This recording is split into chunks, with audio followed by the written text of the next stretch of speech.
What's up? This is Jabril, aka Mr. Think Outside the Box, and I'd like to welcome you here to this video.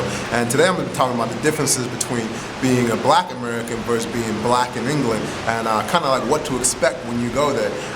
First of all, one of the major differences is black people in England, they know their heritage, their culture. Like, black people in America, born into slavery. And, that's basically where most black people, African Americans, they don't know anything because, they're born, brought over in slave ship, and slave masters wiped out all their history, and, they're brought up on, white culture, and, what the slave masters basically, taught them.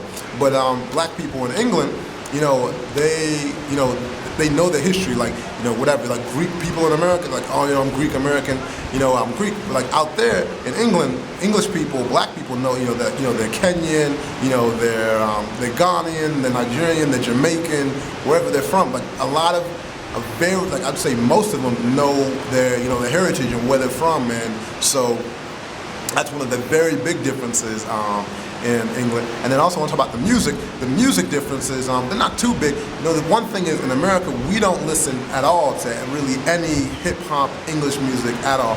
For example, the biggest artist out in England is a guy named Tinie Tempah. And I can guarantee pretty much nobody knows who Tinie Tempah is in America, but in England, he's like the biggest thing out. But the thing is, even some of our smaller artists out in America are still kind of big out in the UK. And our big artists out in America are just well known.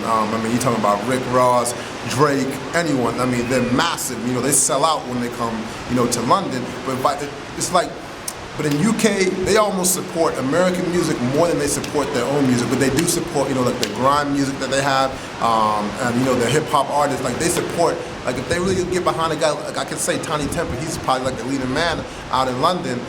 They really support him, and like the other artists, they do support their own, but they definitely support and love American music. And I also want to talk about like culture with interacting with like women and things like that.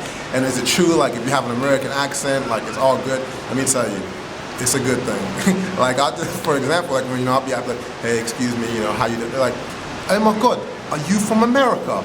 And I'm like, yeah. They're like, hey my God, what part of America are you from? I'm like, I'm from Chicago. They're like, oh, really? And then we just continue on the conversation. But I'm telling you, it's a great opener. So if you're going to England, just put on your accent, just talk. And it's a great thing out there. And just really, most people, and they're a lot more friendly. Like they say English people are kind of cold and like whatever. But you bring the English accent, people are a lot more friendly. They're like, you put on the American accent and they're a lot more friendly. But you get me, fam, get me rough. But yeah, I loved England. If I forgot anything about but that's like pretty much the major cultural things for me, being black, being a black American in England. That's the major things that I know. But if I forgot anything, there's some major differences that you're like, yo, you forgot to say that? Let me know in the comment box. And but that's that. Peace. Hope y'all having a great second half of the year.